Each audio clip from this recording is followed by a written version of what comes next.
Интеллекті бас, Кронк. Ол емес, ақымақ!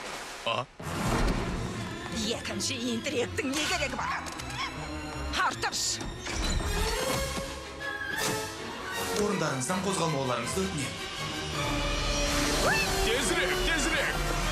Лизба, қолыңызды кеңірек жайыңыз!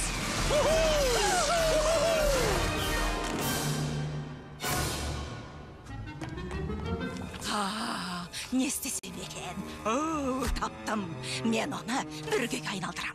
Әлсіз, залалсыз бүргеге. Сосын ол бүргені қорапшаға салам. Ол қорапшаны басқа бір қорапшаға салып, өзіме сәлемдеме қып жіберем. Ол келгенде, балғамен ұрып, көзін қой. Айттым ғой, бұл өмірде менен асқан данышпан жоқ.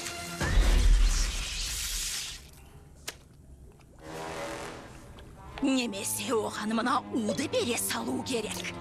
Мынаған қараш, Кронк. Күшін сезіп тұрсың ба?